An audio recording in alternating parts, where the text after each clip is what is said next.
Ade fra me Paul. Mpacho ba ye no na ade na esi potin ye ba ha no ye hu se nsuo ahye ha mo mama mo ho kire mu na ade potin na esi ye. Ade wa oni tua.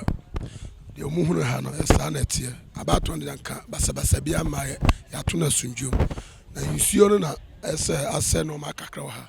Na nsuo no se nye nenko a eni tambia nsuo beto bia ha ye ma panifo ha so bia yi nani.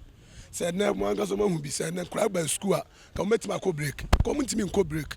So ade asente ye sempa ni fo se no ma bi wo mu ni nguso e ma ne ye ya ye mai obi mfiri ba bi me ye ni ye gire ye ya ti ye sese a nsuo ni ntino abato no kra ye ntimi anto a obi anzo metimi metietie nsuo ampa nso ye na be post na ma obi papa ye ntimi metietie nsuo we mu enkoto aba wahu wo twa nsuo mu nyina hu se ye no kra anya se bi agro na ye di ni wa wana betimi akotietie nsuo we mu se oto aba wahu ti ye sempa ni fo ne so momo aye na bibia anya kama sa sumdwe ba o mo na ma sumdwe na ba ana ha so de basa bia ma pa fa nsuo no ha ye din bibia ye boko e wo ha